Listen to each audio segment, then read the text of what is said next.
On October 23, 2025, June Lockhart, the last surviving adult star of Lost in Space, passed away at the age of 100. Before she died, she had shared things in her final interviews that the network had never wanted made public.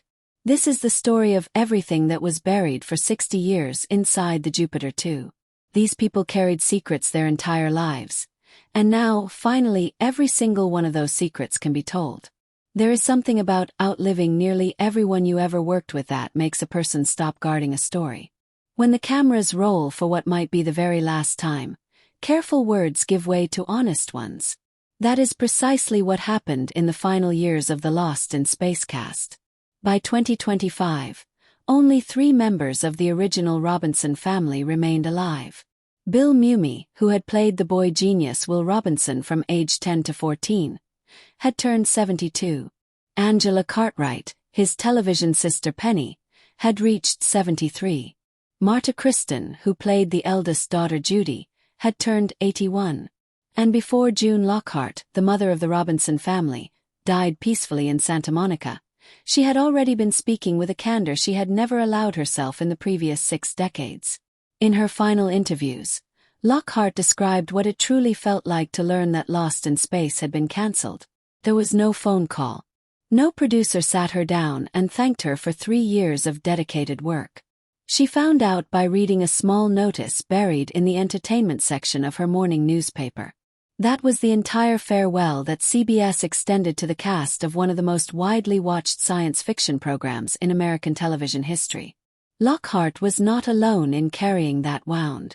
Bill Mumy, only 14 years old when the show ended, told interviewers many years later that he wept when his agent broke the news to him by phone.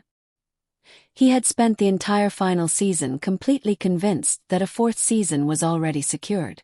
Then the renewal announcements came out, and the Jupiter 2 was not among them. He went home and cried. A 14-year-old boy, closing a chapter that had consumed his entire childhood, learned it was over from a voice on the other end of a telephone line. What makes all of this even more striking is that by the time these final revelations emerged, several of the cast were already gone. Mark Goddard, who had played rugged pilot Don West, had died of pulmonary fibrosis on October 10, 2023, at the age of 87. Jonathan Harris, the irreplaceable Dr. Smith, had passed away on November 3, 2002. Bob May, the man who climbed inside the robot suit every single day for 3 years, had died in January 2009. Dick Tufeld, the voice of the robot, followed him in January 2012. And yet the 3 Robinson children who remain are still finding their way back to each other. On March 17, 2026, Bill Mumy posted a photograph of himself alongside Angela Cartwright and Marta Kristen with the caption, "Judy, Penny and Will Robinson spotted on Earth yesterday." 60 years after the show first aired, they are still showing up for one another. That single fact reveals something profound about what this show truly was beneath all the foam rubber aliens and spray-painted props. But here is what nobody outside their circle knew for decades. The surviving cast remained fiercely loyal to each other across 60 years. The man who had been written to die within 5 episodes ended up commanding the entire show. And he did it with such brilliance that even those he outmaneuvered eventually conceded it was a masterpiece. Before Jonathan Harris became Dr. Smith, he was a pharmacist's son raised in a 6-story tenement in the Bronx, a man who had constructed himself entirely from nothing. His parents were Russian immigrants. His father labored in Manhattan's garment district. The boy who grew up speaking what he later called thick Bronx street slang decided early that he was going to reinvent himself completely. At 17, against his father's furious protests, he changed his surname from Karasukin to Harris. He earned a pharmacy degree he never used, invented an acting resume from scratch, and talked his way into a career that would eventually span Broadway, The Twilight Zone, and roughly 125 stage productions. When Irwin Allen offered him the role on Lost in Space, Harris studied the character on the page and immediately recognized a dead end. Smith was a cold-blooded spy who murdered a guard in the opening minutes of the pilot and reprogrammed the robot to kill the Robinson family while they slept. He was designed to be loathsome and disposed of within 5 episodes. Harris understood exactly what that meant. A role that ends in 5 episodes is not a career. It is an expensive trap. So he began quietly rewriting things. He would arrive on set each morning carrying entirely new pages of dialogue he had written overnight, announcing to the cast that he had changed all the dialogue and suggesting they run through the scene. Bill Mumy, still a child at the time, watched this unfold and later described it with genuine wonder. Harris would rewrite scenes and then methodically engineer every beat so that all roads led back to Smith. The cowardly eye rolls, the theatrical wailing about his back, and above all the torrent of invented insults aimed at the robot. None of it existed in any script. Harris spent his nights crafting phrases like bubble-headed booby, nickel-plated nincompoop, and bellicose bumpkin. He explained his logic clearly. The robot understood Smith's schemes, so Smith had to attack it relentlessly to prevent it from exposing him. Every insult was a survival strategy disguised as comedy. By the time Irwin Allen grasped what had happened, 500 fan letters a month were arriving addressed to Dr. Smith. Allen had no real choice but to embrace it. He later admitted openly that Smith had not been conceived as a comedy character, but that Jonathan Harris had effectively dictated the direction the character would take. Harris negotiated a special guest star credit on all 83 episodes, a billing arrangement that had reportedly never appeared on American television before. But Allen's public praise masked a private unease, because the leading man he had hired to anchor the show was watching his entire role quietly disappear, and neither of them could do anything about it anymore. Guy Williams arrived at Lost in Space as one of the most familiar faces on American television. For years playing Zorro for Disney had made him a genuine star, and the show's merchandise had generated $11 million within months of its premiere. He was tall, trained in fencing since the age of 7, and genuinely eager to play John Robinson, the brilliant mission commander leading his family across the universe. This was meant to be his show. The erosion happened slowly enough to seem almost courteous. In the first season, his screen time began contracting as Dr. Smith's storylines expanded. By the second season it had become a pattern. By the third it was simply the established reality. Williams would arrive on set, deliver a few lines, and recede into the background while Jonathan Harris, Bill Mumy, and the robot drove the episode forward. Mark Goddard described the tension plainly, noting that the show had shifted toward the robot and Smith, and that guy had taken it hard. Harris himself acknowledged the damage, which was remarkable given that he had caused it. He said openly that Williams had been brought in as the star and had ended up with a stray line every other week, and he called that an extremely difficult thing for any actor to endure. He was right about that. He simply never stopped doing it. Williams filled his downtime with classical music, astronomy books, chess, and stock trading. Bill Mumy nicknamed him the Comb because Williams groomed himself incessantly between takes, channeling his restless frustration into something harmless. In one reported exchange, Williams turned to Harris in a flash of fury and snapped that he would kill him, then added after a pause that he meant Smith. Whether it was a slip or a performance, it captured the truth of the situation completely. After the cancellation, Williams discovered that Hollywood had moved on without him. His career had not survived being the background of his own series. But halfway around the world, the opposite was true. Zorro had become a cultural landmark in Argentina. The government presented him with a luxury apartment overlooking a marina. The wife of President Perón personally extended an invitation to perform at a charity event.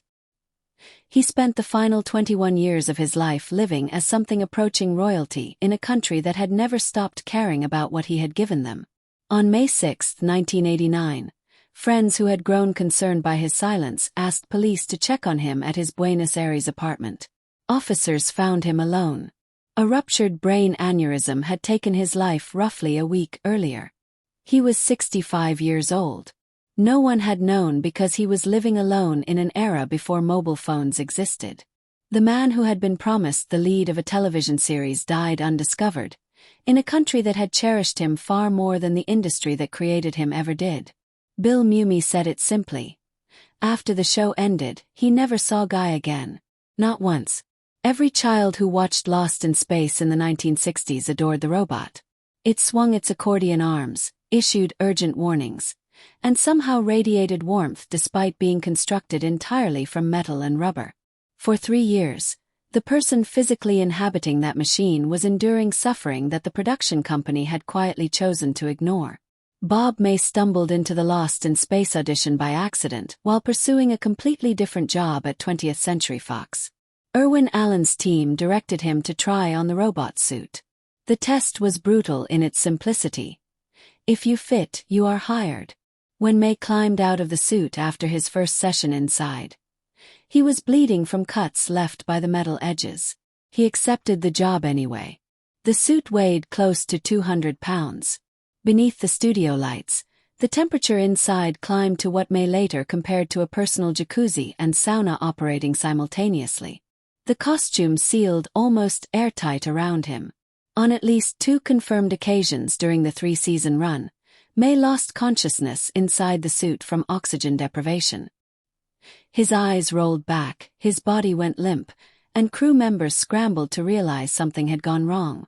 The production company's official position on these incidents was that filming could not afford to stop. May smoked cigarettes inside the costume during breaks between takes. June Lockhart later recalled watching smoke seep through the robot's seams and finding it faintly amusing. The famous story has Irwin Allen arriving on set between scenes, spotting smoke rising from the apparently vacant suit, and panicking that it had caught fire. When he discovered May inside contentedly smoking, Allen reportedly ruled that any future script requiring the robot to produce smoke should simply have May generate it himself.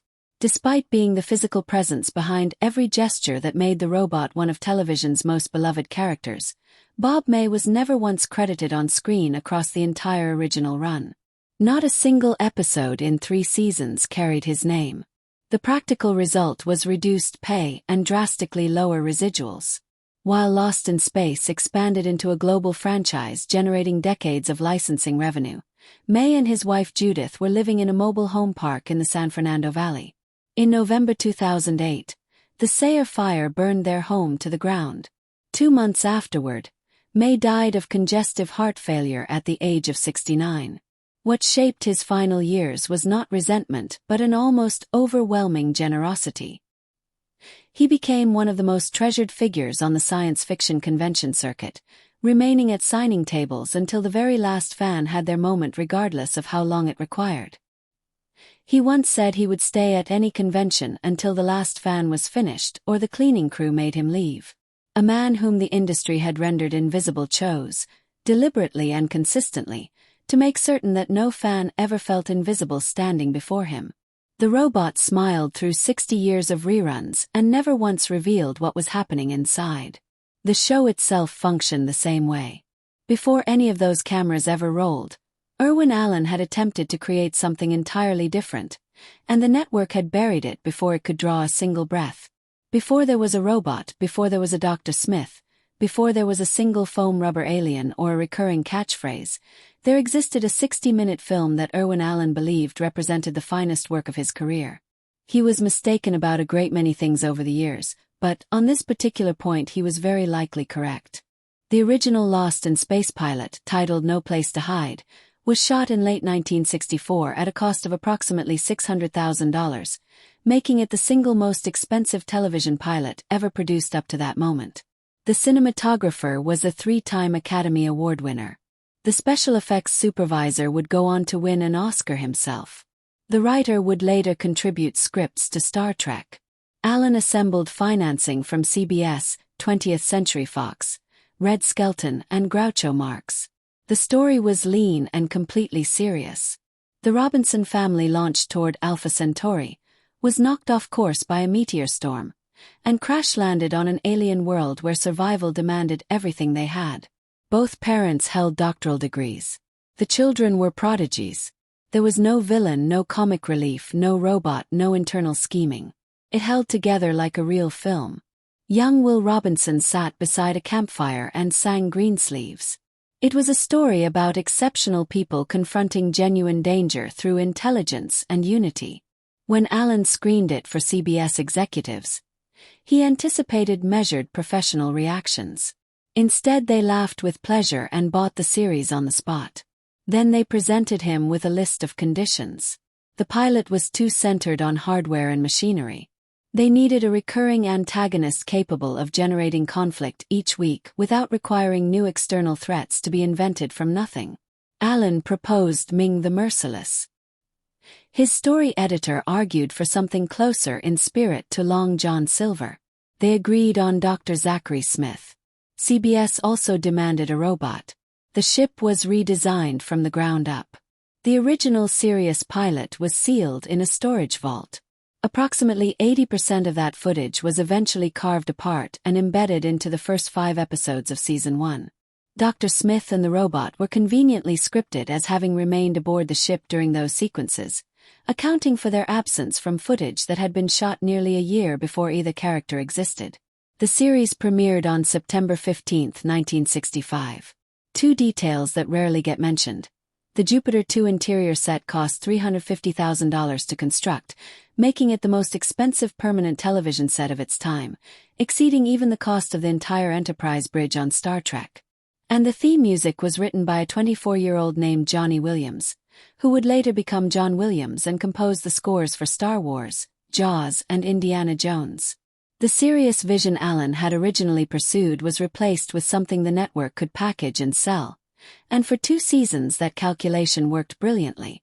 But ratings conceal truths that only the people standing on a set can perceive, and behind the cameras 2 of the most iconic science fiction franchises in American history were waging a war that neither side ever fully acknowledged. The rivalry between Lost in Space and Star Trek is among the most misread chapters in the history of American television, largely because most people assume it was a balanced creative competition between 2 equally regarded programs. In the ratings, it was not remotely close. Lost in Space finished consistently between 32nd and 35th place in the weekly Nielsen rankings. Star Trek never rose above approximately 52nd place during its entire original broadcast run. The series that history now celebrates as the defining science fiction achievement of the 1960s was losing the audience battle every single week it aired. The rivalry had begun before either show existed. Gene Roddenberry pitched Star Trek to CBS in a 2-hour meeting. The network executive who interrogated him in detail about his production plans was doing so because CBS was already deep in development on Lost in Space and had no interest in acquiring a competing science fiction property. CBS passed. Roddenberry brought Star Trek to NBC. Both programs then spent 3 seasons competing for the same viewers without ever airing in the same time slot. The most genuinely absurd footnote to this rivalry arrived in the 3rd season, when the Lost in Space makeup department needed to build a pointy-eared alien child for an episode and found themselves running short on both time and money. Their solution was to borrow the actual ear molds used to create Spock's ears from the Star Trek production, repaint them, and attach them to their own alien character. Dedicated Star Trek viewers recognized the ears instantly and accused Lost in Space of outright theft. The real explanation was entirely unremarkable. The makeup artists from both productions were personal friends who regularly exchanged resources in order to survive the impossible schedules both shows demanded. Meanwhile, inside the Jupiter 2 itself, a wholly unexpected love story had been quietly unfolding. Angela Cartwright was 13 years old when Lost in Space began filming. Bill Mumy was 10. They spent their entire adolescence together on that set, sharing a tutor at Fox's studio school, eating lunch side by side, rehearsing lines together day after day. Mumy later described it with his characteristic plainness. They had been each other's first true love. He waited until he was old enough to drive before asking her on a proper date, not out of obligation but because he wanted the moment to mean something. They became briefly engaged in the early 1970s before ending things quietly and without acrimony. 2 people honest enough with themselves to recognize they were still in the process of becoming who they would be. What no one anticipated was what followed. For more than 50 years they remained genuinely close. Not the politely distant kind of close but actually close. They wrote books together, appeared at conventions together, and as recently as March 2026 were photographed laughing together alongside Marta Kristen. And then there was Mumy's other secret. While spending his working days battling alien creatures on the Lost in Space set, he was going home each evening and watching Star Trek with genuine devotion. He was, by his own description, a committed Trekkie throughout the entire run of the show that was supposedly Star Trek's competitor.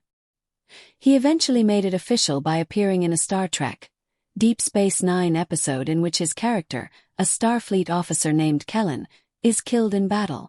The producer reportedly found considerable satisfaction in being the person who got to kill Will Robinson. The rivalry between the two franchises finally dissolved in a coincidence so strange it seems invented. Irwin Allen died on November 2, 1991. Gene Roddenberry had died 9 days before him, on October 24. The two men who had spent their careers fighting over the same territory in the American imagination departed this world within the same 2-week span. What they left behind still carried wounds that had never once been properly addressed. The end of Lost in Space stands as one of the most instructive episodes in the history of how the television industry treats the human beings who build it.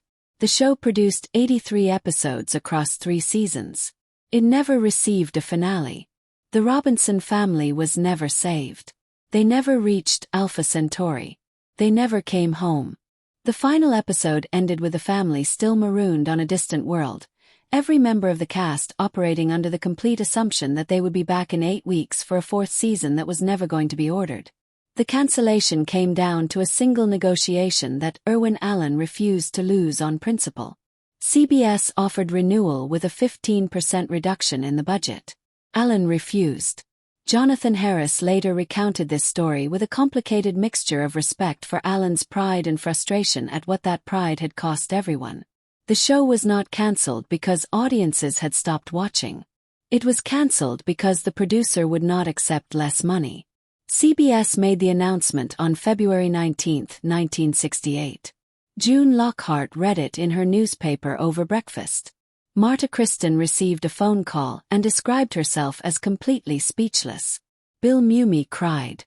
There was no wrap party, no farewell gathering, no acknowledgement from the network that anything of significance had ended.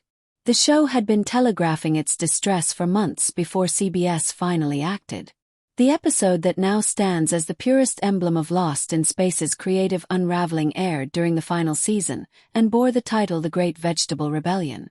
In it, Dr. Smith picks a flower on an alien planet, is placed on trial by a sentient plant creature, and is subsequently transformed into a stalk of celery. The episode's central antagonist was a man wearing a full-body foam rubber carrot costume. The writer, Peter Packer, came to Jonathan Harris's dressing room with the script held behind his back, too ashamed to hand it over without warning. Guy Williams and June Lockhart were incapable of completing their scenes without dissolving into laughter. Irwin Allen was so enraged by their inability to keep composure that he removed both of them from the following 2 episodes, paying them their full salaries as a form of punishment for daring to laugh at the material he had sanctioned. The episode became a byword for creative collapse. And then it became something stranger than that. When TV Guide published its list of the 100 greatest television episodes in 1997, The Great Vegetable Rebellion landed at number 76. The City on the Edge of Forever, broadly regarded as the single greatest episode Star Trek ever produced, came in at number 92. The Carrot episode outranked the most celebrated installment in Star Trek history. Television has never been a rational medium. The years that followed told a more complicated story than the industry tends to prefer. Mark Goddard had been quietly warned by Guy Williams himself that Lost in Space was, in Williams's own words, a career buster. Goddard eventually began concealing his connection to the show when he worked on Broadway, removing the credit from his playbill entirely. He later completed a master's degree in education and spent years as a special education teacher in Massachusetts, building a life of service to children who needed him in ways that no Nielsen rating could ever quantify. Jonathan Harris spent the remainder of his career as a sought-after voice actor. He voiced Manny in Pixar's A Bug's Life in 1998, appeared in Toy Story 2 the following year, and brought to life a character on the animated series Freakazoid that was an explicit parody of Dr. Smith, performing a version of himself performing the version of a character he had been perfecting for 4 decades. When the 1998 Lost in Space feature film was produced, the studio extended Harris an offer of a 6-line cameo appearance. He declined it with a line that circulated immediately through Hollywood. They had offered him an inconsequential 6-line bit they had the nerve to call a cameo, and he had told them precisely where to put it. He had never played a bit part in his life and had no intention of beginning at 83. A reunion film called Lost in Space, The Journey Home, entered development in the early 2000s with Harris attached to star.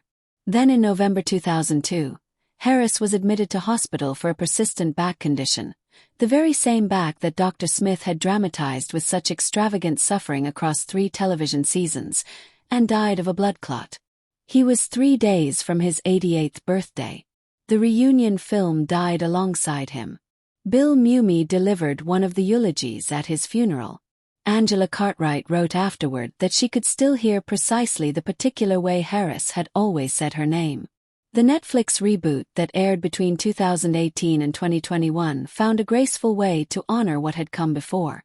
The reimagined Dr. Smith was given the full name June Harris, weaving together the names of June Lockhart and Jonathan Harris into a single character. Bill Mumy appeared in the pilot as a figure identified only as Dr. Z. Smith. Angela Cartwright played Dr. Smith's mother in the 2nd season. And June Lockhart, at 96 years old, lent her voice to Alpha Control in the 3rd season, that voice carrying everything 6 decades of watching her had taught audiences to expect: intelligence, warmth, and the steady authority of someone who had been doing this work since 1965. She died 2 years later at 100, quietly in her sleep, having lived to see the series cancelled, revived, ridiculed, celebrated, rebooted, and treasured across 3 entirely separate generations of fans. She carried the memory of that cold newspaper morning in 1968, not as a wound that had never healed, but as something she had fully survived and genuinely moved beyond. That particular capacity for grace, the ability to absorb what the industry had done to them and remain open-hearted about it, is the quality that Bill Mumy, Angela Cartwright, and Marta Kristen share most deeply with the woman who played their television mother. They still find each other. They still gather at conventions and trade stories about Irwin Allen pounding his hammer against a metal bucket to call the crew to attention, and about Jonathan Harris arriving each morning with 14 fresh pages of dialogue he had rewritten overnight. They carry the Jupiter 2 forward not as a weight but as evidence that something genuinely remarkable took place inside that fiberglass spacecraft. The Robinson family never made it home in the story that was told on screen. The people who played them never stopped finding their way back to one another. That is the version of Lost in Space that history overlooked. And now you know every last word of it.